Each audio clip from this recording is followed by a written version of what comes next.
আসসালামু আলাইকুম এভরিওয়ান।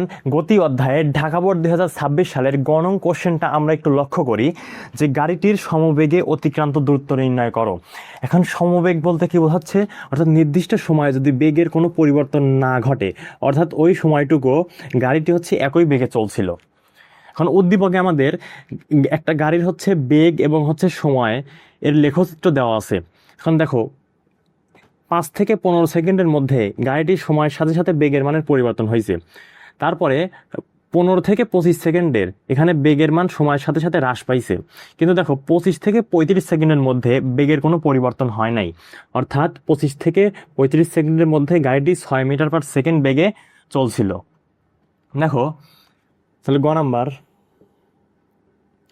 এখানে 25 থেকে 35 সেকেন্ডের বেগ, যেহেতু 25 থেকে 35 সেকেন্ডে কি হবে, এটা সমবেগ। তাহলে 25 থেকে 35 সেকেন্ড এ গাড়িটি সমবেগে চলছিল।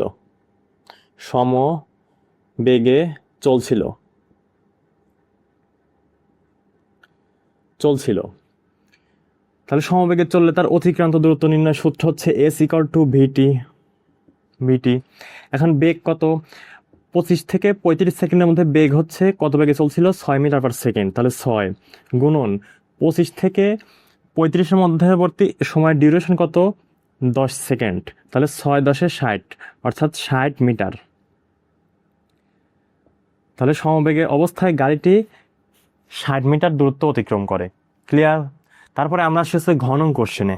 দেখো এবার ঘনং কোশ্চেনটা একটু লক্ষ্য করি যে উদ্দীপকের মোটরসাইকেলটির গতিকালের বিভিন্ন অবস্থায় ত্বরণের পরিবর্তন কীরূপ হবে গাণিতিকভাবে বিশ্লেষণ করো। এখন উদ্দীপকে আমাদের বেগ বনাম হচ্ছে সময়ের একটা লেখচিত্র দিয়ে দিয়েছে। তাহলে বেগ বনাম সময়ের লেখচিত্র হচ্ছে ত্বরণের মান নির্দেশ করে। এখন এই ত্বরণের পরিবর্তন কি হয়, অর্থাৎ প্রতি সেকেন্ডে এই বেগের মানের কতটুকু পরিবর্তন হয়েছে, অর্থাৎ ত্বরণের মানের কতটুকু পরিবর্তন হয়েছে সেটা আমাদেরকে গাণিতিকভাবে বিশ্লেষণ করতে বলছে। আমরা যদি এমনি দেখি তাহলে দেখবা যে 5 থেকে 15 সেকেন্ডে এখানে বেগের মান বৃদ্ধি পাইছে, তার মানে এখানে ত্বরণ ঘটছে। তারপরে 15 থেকে 25 সেকেন্ডে এখানে বেগের মান হ্রাস পাইছে, তার মানে এখানে মন্দন ঘটছে। তারপরে দেখো 25 থেকে 35 সেকেন্ডে, যেহেতু এখানে গাড়িটি সমবেগে আছে, তার মানে এখানে ত্বরণের মান 0।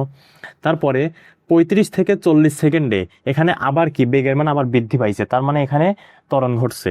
এবং 40 থেকে 45 সেকেন্ডের মধ্যে এখানে বেগের মান হ্রাস পাইছে, তার মানে এখানে মন্দন ঘটছে। তাহলে এই জিনিসটাকে আমাদের কি করতে হবে, গাণিতিকভাবে দেখাতে হবে। দেখো ঘ নাম্বারে 0 থেকে 15 সেকেন্ডে ত্বরণ, 0 থেকে 15 সেকেন্ড এ ত্বরণ কত, দেখো এ ইকুয়াল টু হচ্ছে, যেহেতু সূত্র হচ্ছে v-u/t, তাহলে এখানে শেষ বেগ কত, 0 থেকে 15 সেকেন্ডের মধ্যে শেষ বেগ হচ্ছে 8 মিটার পার সেকেন্ড। দেখো এখানে সর্বোচ্চ বেগ কত, 8 metre per second, equal to হচ্ছে 8 মিটার পার সেকেন্ড। এবং আদি বেগ কত, আদি বেগ দেখো হচ্ছে 2 মিটার পার সেকেন্ড। এখানে 0 থেকে 15 সেকেন্ডের মধ্যে আদি বেগ কত, 2 মিটার পার সেকেন্ড। তাহলে আদি বেগ হচ্ছে 2 মিটার পার সেকেন্ড। এবং সময় হচ্ছে টি কত, 0 থেকে 15 সেকেন্ডের মধ্যে সময় হচ্ছে 15 সেকেন্ড। তাহলে 8 - 2 ভাগ হচ্ছে কত, 15। ক্যালকুলেশন করি, দেখো আমাদের মান কত আসে, 8 - 2 ভাগ হচ্ছে 15, অর্থাৎ 0.4 metre per second square, 0.4 metre per second square. তারপরে দেখো 15 থেকে 25 সেকেন্ডের মধ্যে কি ঘটছে, 15 থেকে 25 সেকেন্ডের ত্বরণ, 15 থেকে 25 সেকেন্ড এর ত্বরণ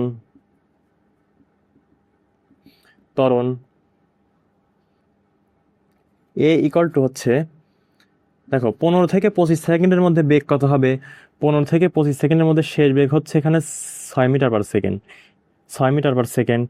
দেখো এখানে শেষ বেগ এই যে 8 থেকে আস্তে আস্তে কি হচ্ছে, বেগের মান হ্রাস পাচ্ছে, এখানে কি 6 মিটার পার সেকেন্ড। তাহলে শেষ বেগ হচ্ছে 6 মিটার পার সেকেন্ড। এবং আদি বেগ কত, দেখো এইখানে আদি বেগ কত, এই পয়েন্টে এটা হচ্ছে আদি বেগ কত, আদি বেগ হচ্ছে 8 মিটার পার সেকেন্ড।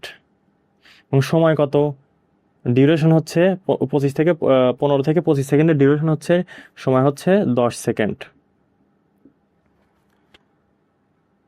তাহলে আমরা মান বসাই। ভি শেষ বেগ কত 6 মাইনাস আদি বেগ কত ইউ হচ্ছে 8 ভাগ হচ্ছে 10, কত হয় দেখি, 6 মাইনাস 8 ভাগ হচ্ছে 10, অর্থাৎ minus 0.2 metre per second square. অর্থাৎ এখানে কি ঘটছে, মন্দন ঘটছে। যেহেতু এখানে মান ত্বরণের মান ঋণাত্মক, তার মানে কি মন্দন ঘটছে। তারপরে আসি আমরা 25 থেকে 35 সেকেন্ড। 25 থেকে 35 সেকেন্ডে 25 থেকে 35 সেকেন্ডে বেগের মানের যেহেতু পরিবর্তন হয় নাই, বেগের মানের কোনো পরিবর্তন হয় নাই, কোনো পরিবর্তন হয় নাই, পরিবর্তন হয় নাই। তার মানে ত্বরণ, তাহলে সুতরাং ত্বরণ কত হবে, ত্বরণ এটা হচ্ছে আমরা A1 দেই, A1 A2 A3 A equal to হচ্ছে 0, অর্থাৎ এখানে ত্বরণের মান কি 0। তারপর 35 থেকে 40 সেকেন্ডের মধ্যে দেখো, 35 থেকে 40 সেকেন্ড এর মধ্যে এর ত্বরণ, এখানে কত হয়, ত্বরণ এ কত হবে, এখানে হচ্ছে 4, A4 ইকুয়াল টু হচ্ছে, দেখো 35 থেকে 40 সেকেন্ডের মধ্যে এখানে শেষ বেগ কত, শেষ বেগ দেখা হচ্ছে 8, এই যে শেষ বেগ এইখান থেকে এইখানে, এইটুক যেহেতু 35 থেকে 40, দেখো এইখান থেকে এইখানে, অর্থাৎ এখানে শেষ বেগ কত 8 মিটার পার সেকেন্ড। তারপরে আদি বেগ কত, আদি বেগ দেখো এই পয়েন্টের 35 থেকে 40 আদি বেগ কত, আদি বেগ হচ্ছে 6 মিটার পার সেকেন্ড, এখানে কত 6 মিটার পার সেকেন্ড, তাহলে আদি বেগ হচ্ছে 6 মিটার পার সেকেন্ড। এবং সময়ের ডিউরেশন কত, 35 থেকে 40 সেকেন্ডের মধ্যে সময়ের ডিউরেশন হচ্ছে টি ইকুয়াল টু হচ্ছে 5 সেকেন্ড। দেখো তাহলে 8 মাইনাস ভি মাইনাস ইউ 6 ভাগ হচ্ছে 5, তাহলে কত হয় দেখি, -6 ভাগ হচ্ছে 5, অর্থাৎ 0.4, 2 ভাগ 5, 0.44 মিটার পার সেকেন্ড স্কোয়ার। তারপরে আমরা দেখি যে 40 থেকে পরবর্তী কত, 40 থেকে 45 সেকেন্ডের মধ্যে, পরবর্তী 40 থেকে 45 সেকেন্ড এর ত্বরণ, ত্বরণ A5 ইকাল টু হচ্ছে, এখানে 35 থেকে 40 সেকেন্ড, অর্থাৎ এতটুকু এইখান থেকে এইখানে, এখানে শেষ বেগ কত, শেষ বেগ দেখা হচ্ছে 0, শেষ বেগ কত 0, দেখো বেগের মান এখানে কত হচ্ছে একদম 0, এই বরাবর 0 45 সেকেন্ডে এসে। আর আদি বেগ কত, আদি বেগ হচ্ছে 8, আদি বেগ কত, আদি বেগ হচ্ছে, দেখো এটা হচ্ছে আদি বেগ, এটা হচ্ছে শেষ বেগ এই পয়েন্টে, তাহলে আদি বেগ কত, আদি বেগ হচ্ছে 8 metre per second, 8 metre per second. এবং সময় কত, 40 থেকে 45 সেকেন্ডের সময় হচ্ছে 5 second, T equal to 5 second.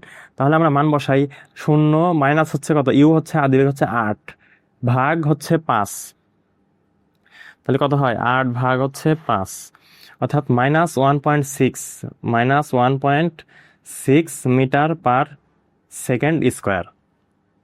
বুঝতে পেরেছ? তাহলে আমরা প্রত্যেকটা অংশের ত্বরণের মান বের করছি। এখন আমরা লিখতে পারি যে সুতরাং এখানে 0 থেকে 15 সেকেন্ডের মধ্যে গাড়িটি কি সমত্বরণে ত্বরণ ঘটছে কত, সমত্বরণের মান হচ্ছে 0.4 মিটার পার সেকেন্ড স্কোয়ার।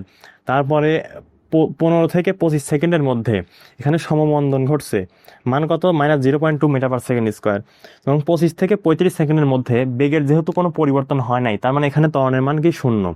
এবং 35 থেকে 40 সেকেন্ডের মধ্যে এখানেও কি সমত্বরণ ঘটছে, এখানে ত্বরণের মান কত, 0.4 মিটার পার সেকেন্ড স্কোয়ার। তারপরে 40 থেকে 45 সেকেন্ডের মধ্যে এখানেও কি ঘটছে, এখানে সমমন্দন ঘটছে, কারণ দেখো এখানে নেগেটিভ মান আছে, ত্বরণের মান আমরা কি পেয়েছি, নেগেটিভ পেয়েছি, তাহলে এখানে সমমন্দন ঘটেছে। ক্লিয়ার? আশা করি তোমরা সুন্দর মতো বুঝতে পেরেছো। এটুকু তোমরা তুলে নাও বা স্ক্রিনশট দিয়ে রাখো।